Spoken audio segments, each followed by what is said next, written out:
Passiamo agli spettacoli. Il capolavoro di Pirandello, L'uomo dal fiore in bocca, in scena al Teatro Donna Fugata di Ragusa con Corrado Tedeschi. Prima dello spettacolo una lezione sulla follia. Veronica Barbarino. Ha perduto il treno. All'esterno di un caffè notturno due uomini, un pacifico avventore in attesa del primo treno del mattino e un altro cliente che con quieta disperazione si apre gradualmente fino a confessare il suo male che lo condanna a una vita breve. Sul palco del Teatro Donna Fugata di Ragusa Ibla, un versatile Corrado Tedeschi affiancato dall'attore Claudio Moneta ha dato vita all'uomo dal fiore in bocca, capolavoro di Luigi Pirandello. Una lettura innovativa e antiretorica di un classico immortale che viaggia sulle corde contrastanti del tragico e del comico con leggerezza e profondità. Pirandello in Sicilia è una grandissima sfida e che raccogliamo con entusiasmo, uno spettacolo che ha 25 anni di vita ed è meraviglioso vedere i teatri pieni facendo Pirandello, perché oggi è un momento molto difficile per la cultura. I social, internet stanno veramente un po' anestetizzando i cervelli. Lo spettacolo combina la rappresentazione classica e una proposta originale. Infatti prima della pièce in scena una lezione semiseria sulla follia e il tema della maschera. In un immaginario dialogo con un personaggio pirandelliano, fuggito chissà da quale opera, Tedeschi ha coinvolto gli spettatori abbattendo quel muro immaginario tra posto e palcoscenico, offrendo un'esperienza intima e collettiva allo stesso tempo. Vino e olio tra le eccellenze che portano in alto il nome della Sicilia. Siamo stati alla scoperta di Vinacria con Francesco Aloi.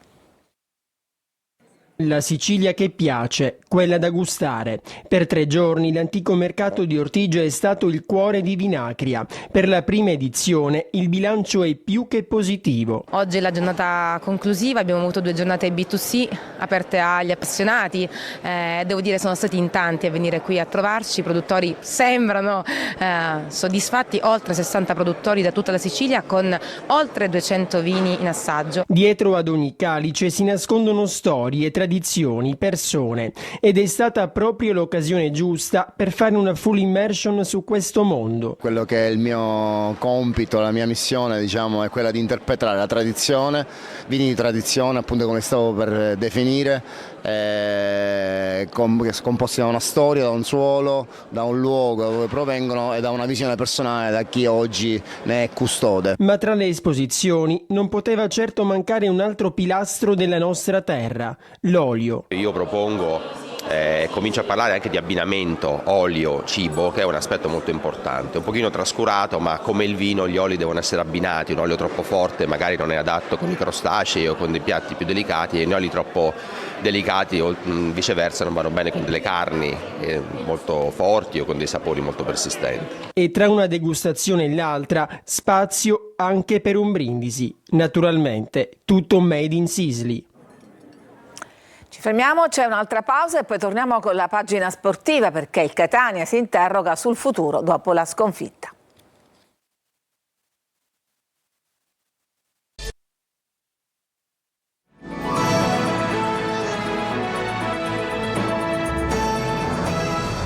E siamo al calcio, il Catania si interroga sul futuro dopo la sconfitta casalinga con il Potenza. I tifosi chiedono risposte, c'è una sola partita per chiudere l'anno e poi sarà mercato. Marco Carli. Confronti interni ed esterni di Grella con il gruppo, prima volta del dirigente in 2 anni negli spogliatoi, giocarsi l'opportunità, uno dei temi, perché il mercato si avvicina, volontà di intervenire subito, quella che hanno chiesto i tifosi alla D e vicepresidente del Catania, una 70 di loro, a colloquio con Grella. Si è parlato anche dei giocatori e di Pelligra, del futuro degli investimenti comunque fatti finora, compresi gli errori commessi. A proposito di mercato, la situazione è chiara, ci sono 5 esuberi e ci sono almeno 4-5 giocatori della rosa impiegata fino ad ora che nelle intenzioni potrebbero fare le valigie per alleggerire il monte ingaggi e permettersi di intervenire nella finestra di gennaio. 1 o 2 attaccanti sarebbero nel mirino, ma bisogna vedere le tempistiche. I giocatori validi costano di più nella prima fase del mercato e il 5 gennaio c'è il Benevento. A proposito di tempestività, il club è intervenuto per porre un argine al problema portiere dopo l'infortunio di Beters. Pronto Alessandro Farroni, ex fra le alte di Vispesaro, Alessandria, Bari, Regina e Juve Stabia. Potrebbe essere già in campo col Sorrento. Di Gennaro ritornerà nel giro di 40 40 giorni, più lunghi tempi per Betters, da verificare le possibilità di Guglielmotti di dare nuovamente domenica il proprio contributo alla squadra. Palermo in crisi dopo la sconfitta di ieri al Barbera contro il Catanzaro. Dionisi al momento non rischia l'esonero, ma la sua panchina traballa. Marco Gullà. Sconfitto e contestato. Per il Palermo è crisi nera, rosanero che cadono di nuovo al Barbera contro un Catanzaro che ha banchettato senza problemi, trovando le reti prima all'inizio del match con Biasci e poi nel finale con Pompetti. In mezzo il gol di Nicolau, illusorio, inutile. La contestazione dei tifosi era ineluttabile. Questo Palermo ha difetti di fabbrica, probabilmente costruito male, con un tecnico che in questo momento non rischia l'esonero, ma è ormai sulla graticola per via dei risultati, non in linea con le aspettative. Difficile da commentare per quello che abbiamo fatto. Purtroppo siamo passati in svantaggio subito, questo ha complicato le cose, poteva complicare anche la prestazione, così non è stato. Poi nel miglior momento di pressione, dove loro non uscivano più, abbiamo subito un cambio campo, ma è troppo poco per prendere gol, e poi dopo Pompetti ha fatto un gran gol che purtroppo in questo momento non riusciamo a far noi. E loro con un gol importante al set da 20 metri hanno vinto la partita.